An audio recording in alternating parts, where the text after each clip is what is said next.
तो आज पीएम मोदी की अध्यक्षता में बड़ी कैबिनेट बैठक हुई जिसमें कई महत्वपूर्ण फैसले लिए गए और मेधावी छात्रों की पढ़ाई में पड़ने वाले बाधा का भी निवारण किया गया है। क्या थे बड़े फैसले, उस पर एक रिपोर्ट है।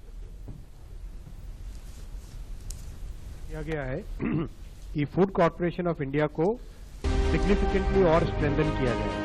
प्रधानमंत्री नरेंद्र मोदी की अध्यक्षता में बुधवार को हुई कैबिनेट की बैठक में कई अहम फैसले लिए गए। इस बैठक में पीएम विद्या लक्ष्मी योजना को मंजूरी दी और एफसीआई को 10,700 करोड़ रुपए की नई इक्विटी पूंजी देने का फैसला लिया गया।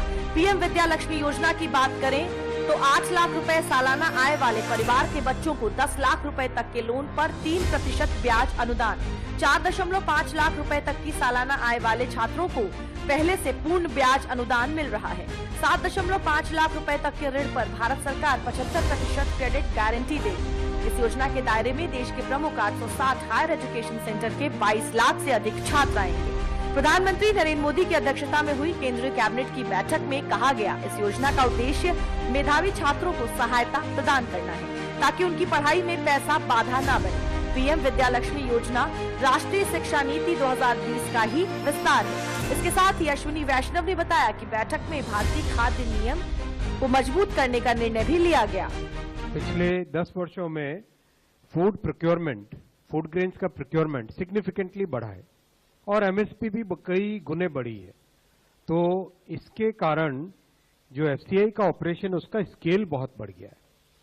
अगर जो एफसीआई के पास स्टॉक्स रहते हैं end of the year, if we look at the average value of the stocks which are there at the end of any year, average 80,000 crore के आसपास का स्टॉक एफसीआई में रहता है। इसका जो स्केल है वो स्केल बहुत बढ़ गया है। एफसीआई के ऑपरेशंस का पूरा स्केल बढ़ गया है। इस बढ़े हुए स्केल को केटर करने के लिए, फाइनेंशियल स्ट्रक्चरिंग ऐसी करने के लिए इस साल फरवरी में जो ऑथराइज्ड कैपिटल है फूड कॉर्पोरेशन ऑफ इंडिया का, वो बढ़ा के 10,000 करोड़ से बढ़ा के 21,000 करोड़ रुपीस किया गया था।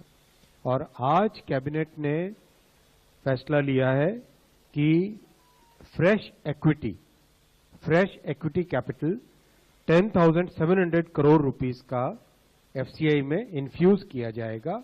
कैबिनेट के मुताबिक ये फैसला एग्री सेक्टर को बढ़ावा देने के लिए लिया गया है, जिसका फायदा किसानों को मिलेगा। कैबिनेट के मुताबिक एफसीआई एमएसपी पर खाद्यान्न की खरीद कर खाद्य सुरक्षा सुनिश्चित करने में अहम भूमिका निभाता है। इसके अलावा स्टॉक को बनाए रखने में और खाद्यान्न वितरण में भी इसकी प्रमुख भूमिका है।